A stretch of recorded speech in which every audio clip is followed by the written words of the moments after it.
Socialism, if left unhelicoptered for too long, eventually destroys everything, including the human soul, if you believe in that, but definitely the industries, including the industries that were supposed to fund the socialist state to begin with. Venezuela is learning that now. In other news, Mother Merkel is not having the expected easy time in building a governing coalition, and that shouldn't be a surprise. Meanwhile, in Sweden, the government is creating official blacklists for news organizations and voices that are not to be tolerated, and at the same time, far-left militant academics that actually do run that country are complaining that they're the ones being oppressed and threatened with silence. I wish I were joking. These are our stories on Periodic Insanity.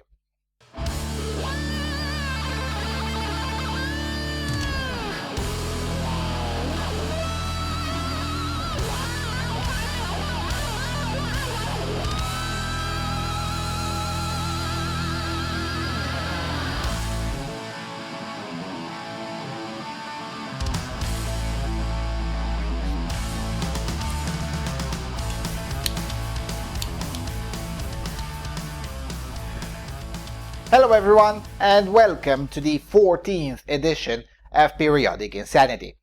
Alright, so this episode is the result of a bit of a struggle. In addition to the usual struggle of I'm very busy, how the hell do I get to the time to also produce content for the channel, this time I also stumbled upon a first world problem for YouTubers, namely that I had so many items that could be the basis of standalone videos in and of themselves, not just elements in this podcast or in the live Voice of Europe podcast almost every Friday. So the selection of stories was pretty harsh, and much harsher than normally when I'd simply remove 2 or 3 stories in the list for time constraints reasons and only decide which ones were weak enough to be left out. Anyway, for you, that's good news because you're getting more content out of this. I guess it's also good news for me in a way because I love doing it, but it also means a lot more work than usual. Oh well.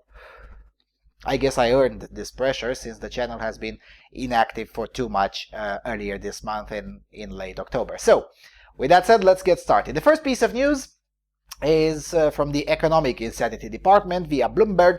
Venezuelan oil output heads to 29 years low. It goes like this, quote, Venezuela is set to pump the least oil in almost 3 decades just when it needs petrodollars the most. Output is expected to slump to 1.48 million barrels a day next year, the lowest compared with official government data since 1989, according to a survey with 4 analysts compiled by Bloomberg. Rig counts hit a 14-year low in October as drilling companies, including Schlumberger Ltd., reduced their exposure in the nation due to unpaid bills. Owner of crude reserves larger than Saudi Arabia's, Venezuela is teetering on the brink of default. Production of oil, the key commodity that brings in badly needed dollars to service Venezuela's debt, will shrink for the 7th year. It's not only that output is declining, says Thomas Olney, an analyst and consultant Facts Global Energy. Quality is going down as well, chipping away at revenues for state-owned oil company Petróleos de Venezuela S.A. Drilling is coming off in Venezuela, crude quality is deteriorating rapidly, Olney said in a phone interview from London. The United States sanctions make it even more difficult for Venezuela to buy the chemicals needed in the drilling process. Of course, this all makes it more challenging for Venezuela to continue generating cash. Olney recently revised down his production estimate for next year to 1.95 million barrels a day from 2 million previously. Venezuela's foreign exchange reserves have dropped below $10 billion. The government has scheduled a meeting with bond investors for Monday after announcing plans to negotiate its massive debt burden. PDVSA didn't return an email seeking comment. Venezuela's oil ministry didn't immediately return a call seeking comment. Refiners on 3 continents say that the quality of Venezuelan oil has been going downhill more noticeably this year. Buyers have turned away some cargoes, while claims for discounts on others are mounting, according to people with knowledge of the situation. In the US, Phillips 66 rejected cargoes of Venezuela Merey 16 oil due to high salt content. Excess water and contaminants such as salt accelerate corrosion of pipes and equipment, resulting in unwanted downtime, such as refineries are running hard to meet growing global fuel demand. Vessels sit outside Venezuelan ports for days waiting for inspectors hired by US buyers to verify if the crude meets specifications. In Asia, a buyer said claims for refunds on the poor quality oil are piling up. In addition to the cost to repair damage from corrosion, refiners have to spend more money to treat the contained mix of water and oil known as slops. A refiner in Europe and other in Japan say they have reduced purchases of Venezuelan oil not only because of low quality, but also because of growing concerns over doing business with the state oil company and the ongoing humanitarian crisis and US sanctions.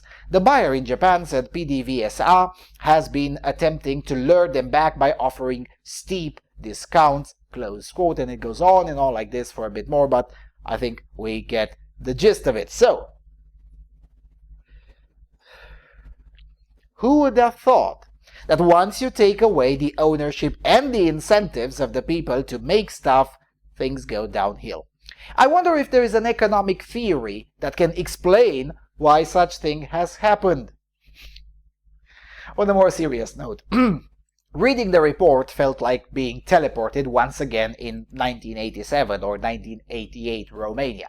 Older subscribers might remember my February 2016 video called Get Ready, Venezuela is Going Down, in which I predicted most of this and also went through extensive parallels between Venezuela in the current year and late 1980s Ceausescu's Romania.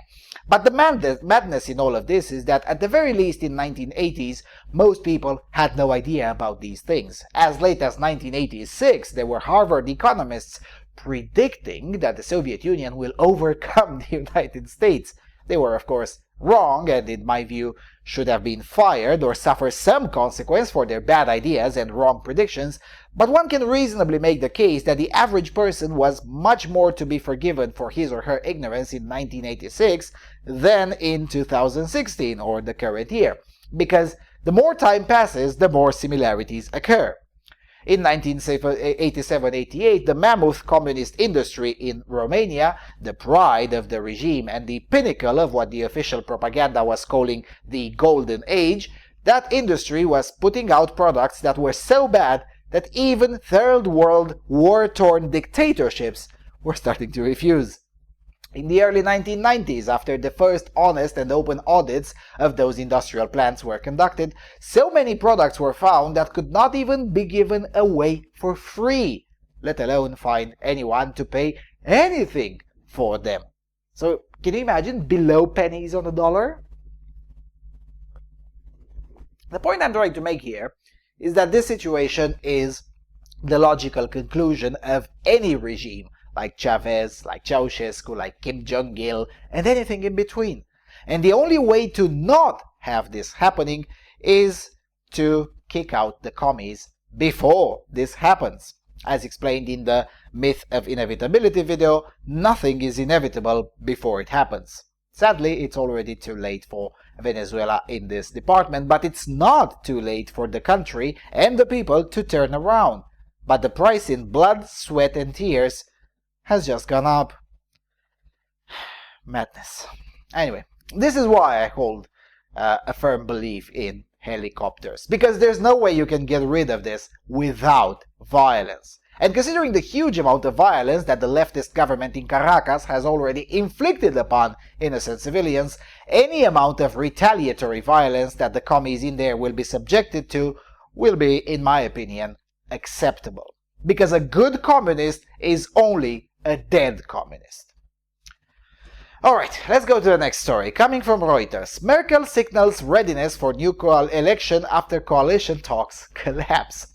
Now, I really hope I'll get to publish this before any new developments. Anyway, coming from Reuters, quote, Chancellor Angela Merkel said she would prefer a new election to ruling with a minority after talks on forming a three-way coalition failed overnight, but Germany's president told parties they owed it to voters to try to form a government. The major obstacle to a three-way deal was immigration, according to Merkel, who was forced into negotiations after bleeding support in the September 24th election to the far right in a backlash at her 2015 decision to let in over 1 million migrants.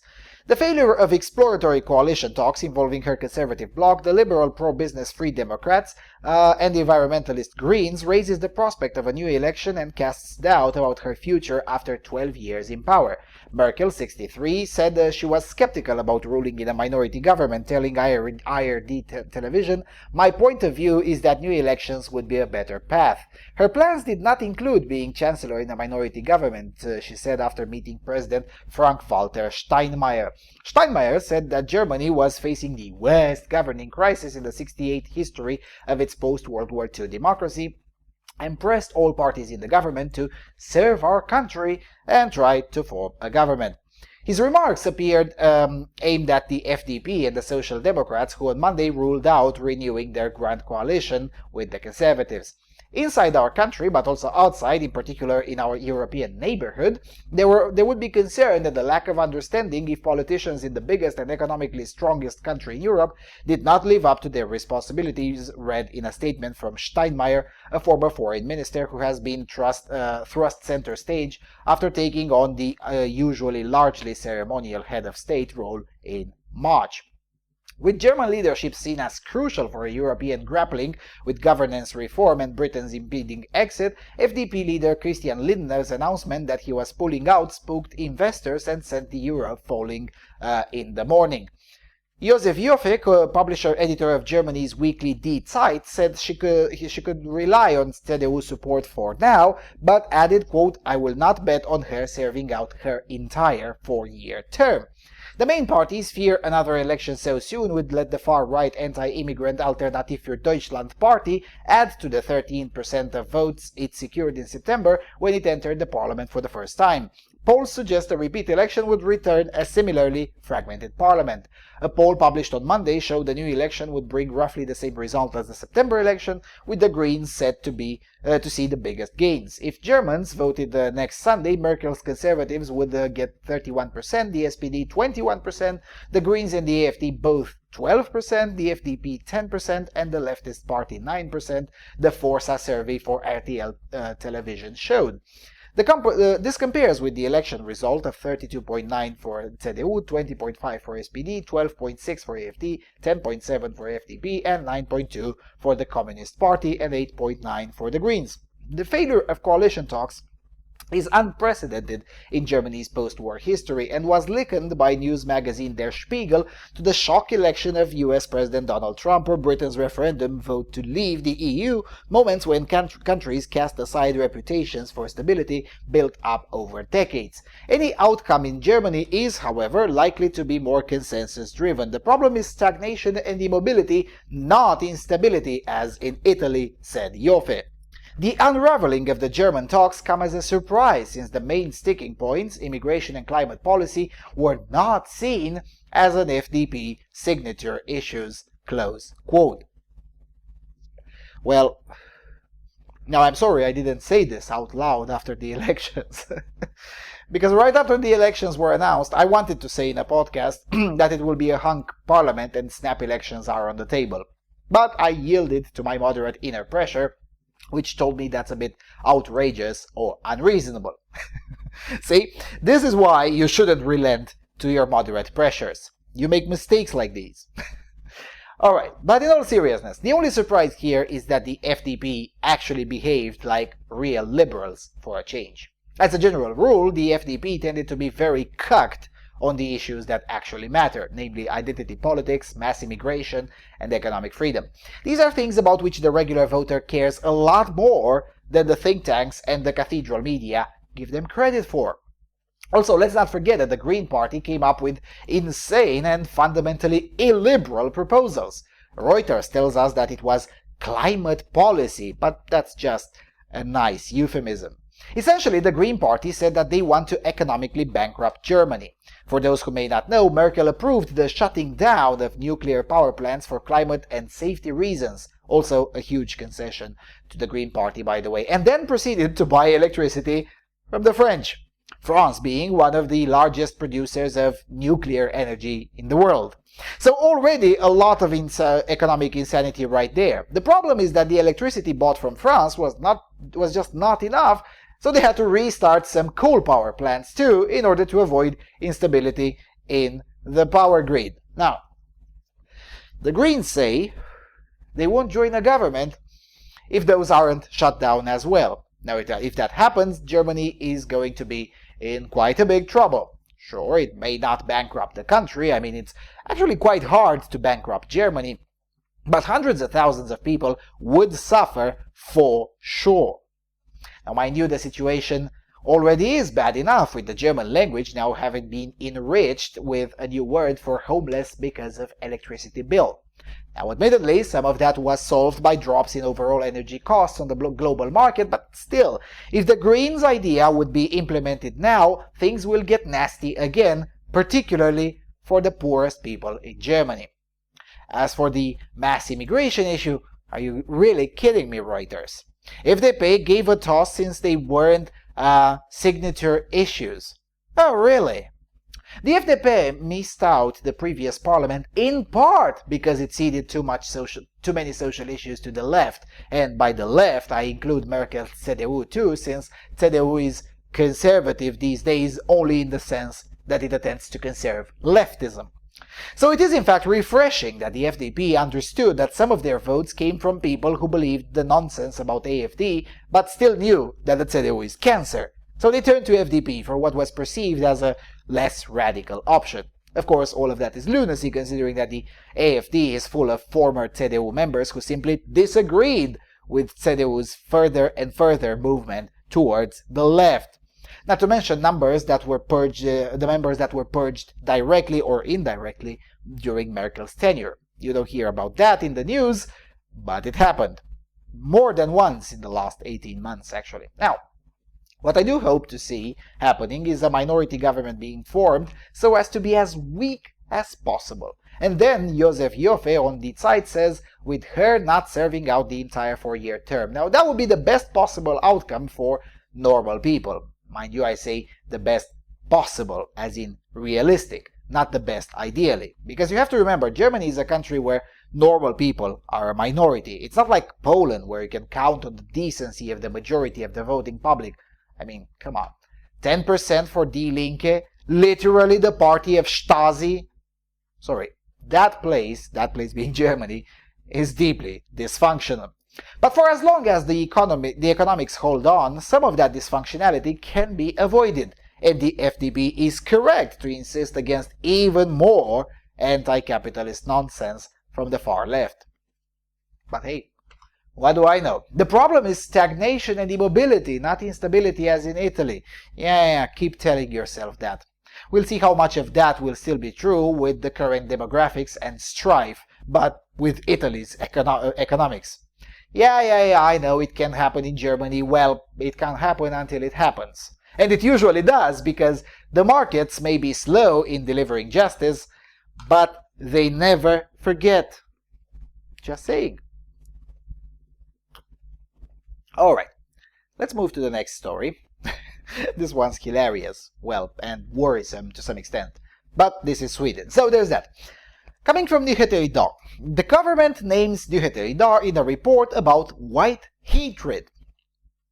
This one's in Swedish, so I'll read it in its entirety. It goes like this, quote, Nyheter Idag, the newspaper I'm reading this from, is pointed out in a report on the white hatred published today. It is a report written by Totalförsvarets Forskningsinstitut, or the Total Defense Research Institute, abbreviated as FOI. Anyway, the report was commissioned by the government to map comments written on sites on the internet. Have you ever written a comment on an article published on Nyheter Idag? If so, you have probably been mapped by FOI, who collected and reviewed 16,143 comments from thousands of Facebook users commenting on our site. In addition to Nyheter idag, comments on sites such as Avpixlag, Samhällsnytt, Nordfront, Antidote, Nordic Youth, and Nya Tidder have also been mapped. Nyheter idag is the only comment-registered actor that uses Facebook-based commentary system where the commentator displays his own name. The title of the report is The White Hatred, Radical Nationalism in Digital Environments, and its client is the Ministry of Culture. The stated purpose of the report is to provide an insight into some digital environments whose common denominator is that they're all xenophobic. A large part of the text is devoted to describing what is meant by xenophobic psychology, hate symbols such as milk and the OK sign, as well as ranking comments based on hate intensity. Expressing threats, swear words, or using demeaning epithets is considered to be an example of hatred, but expressions of anxiety and fear are also considered hatred.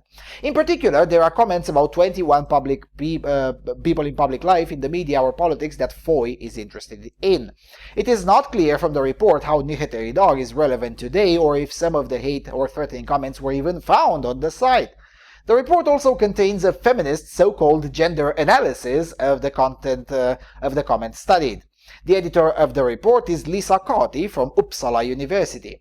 Nyheter idag has sought her out for comments but found no further information of her.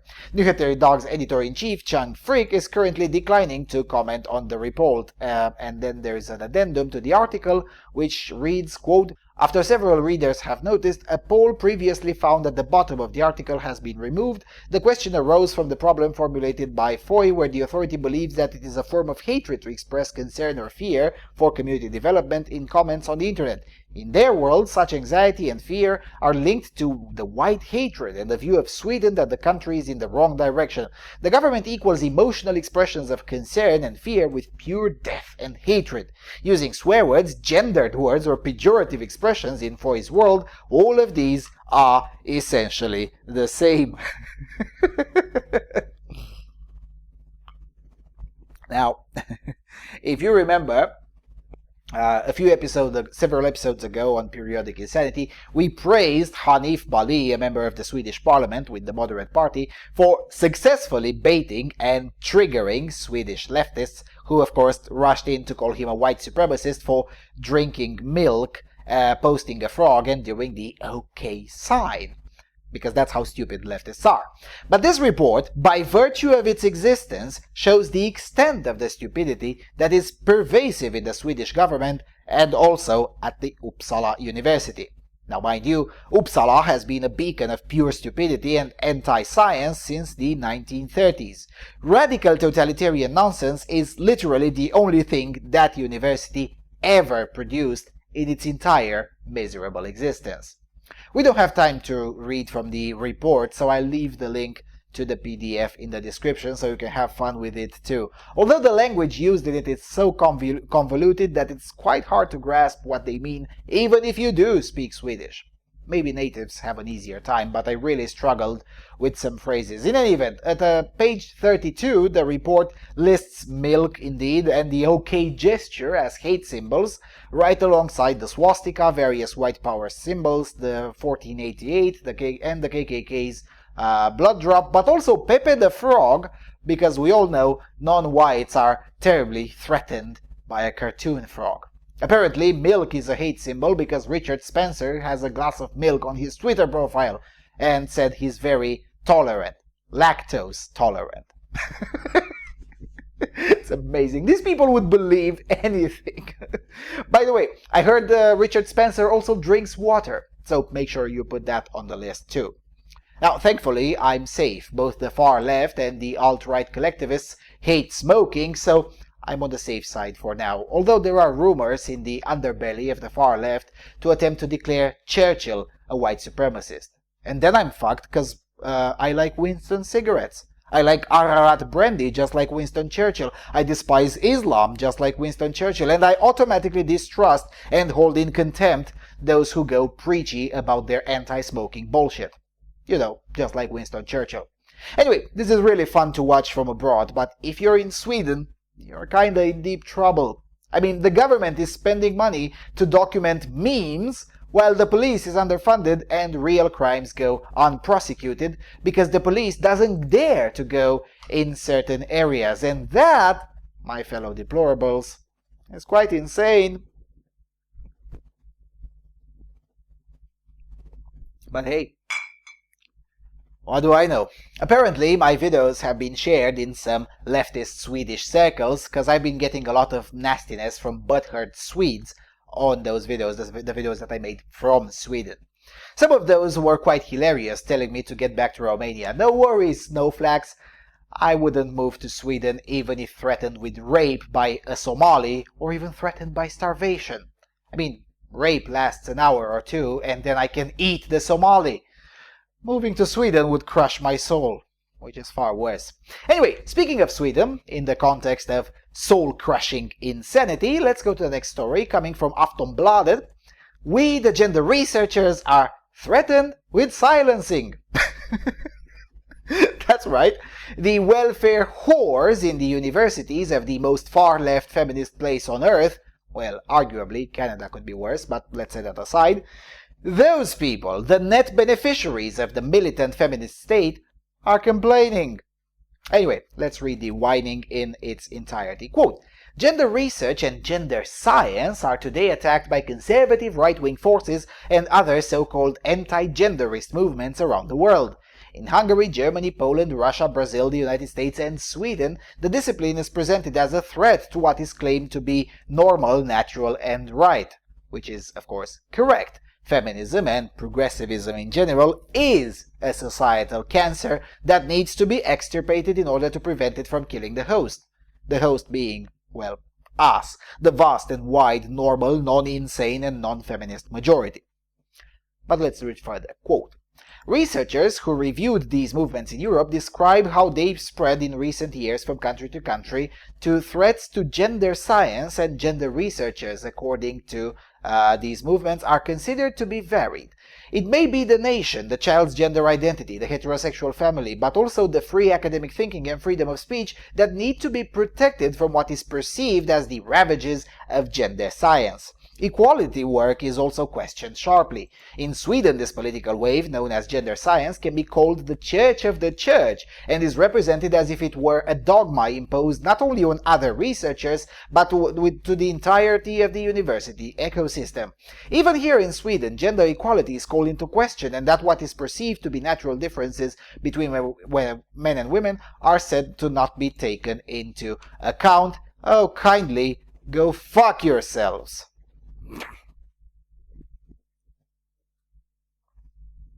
So basically, the rulers of the totalitarian regime in the academia are going to complain that the mentality and the mentally sane majority has started to notice their modus operandi and the majority is finally starting to push back.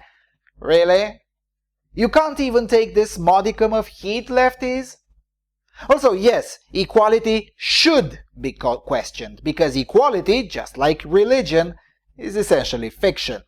Equality doesn't exist in nature, so it is thus not only necessary, but morally just and proper to question your dogmatic bullshit every step of the way. Anyway, let's read further. Quote, "In addition to the subject of gender stereotyping and being questioned on highly unscientific and strong political grounds, this type of systematic attack is likely to legitimize the threat of religious fundamentalists and ethno-nationalists to individual gender researchers in different disciplines." Good! You should be named and shamed, all of you. There should be a loony leftist glossary. I really hope Jordan Peterson actually does go through with his project to make a public glossary of all of these people. I already have lists of most of these people in 7 countries of Europe. I'll be glad to share it with the worldwide project. I'm also very happy when I get to actively discriminate against any gender studies graduate. And believe me, I have a lot of chances to do so, and I'm very open about it. Good luck suing me for refusing to hire your hateful ass on the grounds that you adhere to the anti-human ideology that feminism is.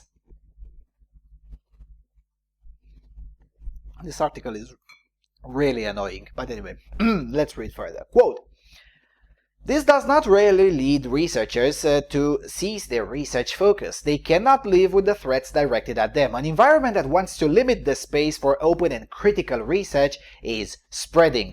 What does gender research do? Yes, many of us emphasize the importance of challenging what is perceived as a given and posing new research questions, which is one of the Academy's most important assignments and crucial for the emergence of new knowledge. Gender science is also not alone in this. Important scientific, technological, and medical achievements have come about by studying and critically reviewing existing knowledge. Gender researchers have experience in studying how knowledge and meaning are created. We ask ourselves, what are the conditions for knowledge? How does the truth come true? Whose knowledge become valid and who is important? One example is when women's science developed at the university a few decades ago. Gender researchers questioned that research focused on men, that it was the role of men in history that was made visible, and that the male researchers' work was important. The knowledge was pointed out, was all too limited. With the emergence of women's science, more science was required. New issues were needed and dominant understanding and perspectives were challenged. Women also appeared to be historical and social subjects. A more complex understanding emerged. No, it didn't. Today, many gender scientists and gender researchers work extensively on the basis of what is called in the intersectional perspective. Yes, and that's the problem, not a feature. You people are cancer.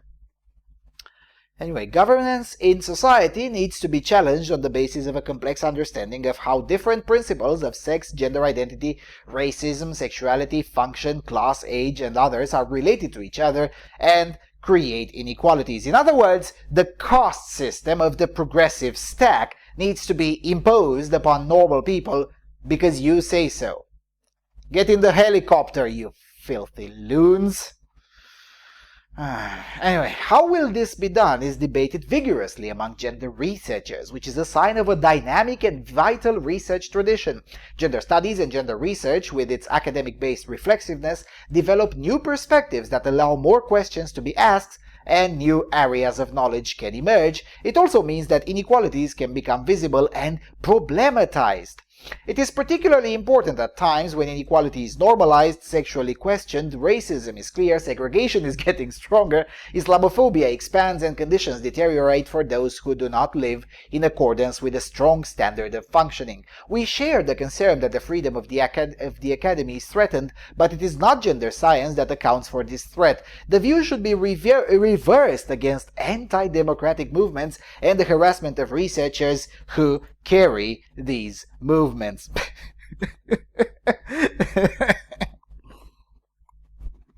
Sorry, darling, but you ain't seen nothing yet. Because here's the thing. The heat that these snowflakes are feeling is and must be just the beginning. The goal here is to make one very wary and downright ashamed to even admit in private conversations that one is a feminist, just like it is now the case with racists, because feminism is at least as bad as racism.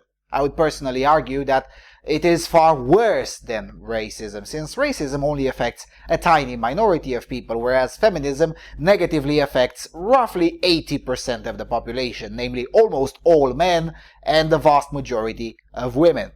In some countries, it's a lot more than 80%. In the United Kingdom, for instance, only 7% of the population thinks of themselves as feminists, which means 93% of the population, at the very least, does not want any more feminism. That is to say, 93% of the population is non-feminist. This is the case everywhere on the planet. Nowhere on the planet is the percentage of feminists higher than 20%, and in most countries it's lower than 5%. So why should such a tiny minority get to re-engineer our entire societies to suit their batshit crazy desires? The answer is that they shouldn't get to do that, and any action meant to stop them, short of violence, is legitimate. Blacklists, ostracization, no gender studies policies in companies, public humiliation, overt and unapologetic discrimination against gender studies proponents, all of these are perfectly legitimate tools to curb this madness. And not just these. Black propaganda, which I promised I'll do a video on, and I will, is also a legitimate tool. And generally, any form of agitprop, insults, gossip, boycotts, and yes, legal persecution is an acceptable tool if the goal is to undermine and eventually exclude feminists from polite society. Because their role is just as important as the role of the KKK, which is to say, none whatsoever. In fact, in some days I would even argue that they should be below the KKK, because again, the KKK hates 12 to 15% of the United States population. Feminists utterly despise 80% of the world's population. So in this comparison, feminists deserve a lot worse than what the KKK is getting and has been getting in the last several decades. Alright. One last element for this episode, so as to stay within the 45-ish minutes and under the 1 hour mark. Coming from the Daily Wire, leftist demands Americans say trans women are women, Shapiro refuses, magazine editors say people should punch Shapiro. Quote, on Monday, Daily Wire editor-in-chief Ben Shapiro elicited an incendiary and violent response from, ironically, an editor at Reason magazine after Shapiro simply said he didn't believe transgender women were actually women. The setup for the situation was this. Shapiro was responding to this tweet, and it's a tweet saying trans women are women 12 times and then pass it on. Shapiro responding by issuing a tweet with a rather simple message, and it's the tweet saying nope 11 times. In case the message got misinterpreted, he immediately followed with this, oh yeah, and also nope, nope. Shapiro's dismissal of the transgender argument prompted a female editor for Reason, who is a self-described elder millennial and writes about civil liberties and crime, to show her capacity for entertaining an argument with which she disagreed. People protesting Shapiro had the wrong idea. This dude needs his mug punched repeatedly. And then the article goes on to describe the whole drama in detail. Now, I also need to remind you that this disdainful cunt, Elizabeth Nolan Brown, is the same disdainful cunt that tried to get a 22-year-old fired from his job and in risk of homelessness for the horrible crime of tweeting a picture of a sandwich at her. No, I'm not joking. And she works at the Reason magazine. It is her and people like her that allow me to say that Reason magazine is mostly cancer. And any good article coming out from that lolbertarian rag is essentially an accident, whilst militant leftism and special snowflakery is the absolute norm. Now, with that said, regardless of my opinion, this piece of drama is an opportunity. It is my contention that any normal person reading this or hearing me should consider what he or she can do to get this disdainful bully fired. I mean, after all, there should be an essentially no feminists allowed policy in any libertarian space. Employing a feminist makes that enterprise distinctly not just non-libertarian, but explicitly leftist and anti-libertarian. So Reason magazine firing this feminist bully would be good for Reason magazine. Not to mention it would be good for society that this horrible individual is no longer employed in a somewhat respectable place. Let her work at BuzzFeed or Vice or some other low-tier and much more cancerous rag. The point is, we should start going hard after these people, much harder than we've gone so far. The principle is very liberal and moral. People who advocate the initiation of violence over political disagreements and people who deny basic science are not to be respected or endowed with positions of public trust. Elizabeth Nolan Brown fits both of these. Morally speaking, there is zero difference between Elizabeth Nolan Brown and the Westboro Baptist Church. Both Elizabeth and the Westboro Baptist Church deny basic biology and basic science in their own ways, and both advocate violence against those who disagree with them. But while most people do recognize the obvious batshit insanity of the Westboro Baptist Church, the same is not yet true with Elizabeth Nolan Brown and people like her, and that needs to change. We really do need to work harder in helping more people see the non-existent difference between the two. As I said earlier, it should be inherently shameful to even admit in private conversations that you're a feminist, and Elizabeth Nolan Brown is a feminist. A militant, violent feminist at that. so she needs to be dealt with accordingly. So, practical politics tip: look up who are the funders of Reason and send them an email. Also, of course, send an email to the editorial board of Reason magazine. If you have a bigger presence online, bigger than mine, that is, ask to be allowed to write a column in Reason magazine on why men with boob jobs makeup are not women, or on why inciting violence against a Jewish man for disagreeing with your biology denialist political opinion is not kosher. Also, many people are asking, how the hell did she get a job at Reason? Well, feel free to speculate about that, as publicly as possible. Not lie, mind you. Lying is for leftists. Speculation is for inquiring minds. For instance, could she have sucked someone's dick for a job there? I don't know, you don't know either, but we could speculate. Or maybe she's a diversity hire imposed by a busybody HR or funder. Who knows? Inquiring minds are free to wonder. Yes, this is tantamount to gossip, so what? That's how they made Trump is a white supremacist a thing, by perpetual gossiping masquerading as reporting facts. That needs to be applied to them as individuals. Just saying. And with all of that being said, thank you all for watching, thank you for your consistent and generous support, and I'll see you all soon on Freedom Alternative.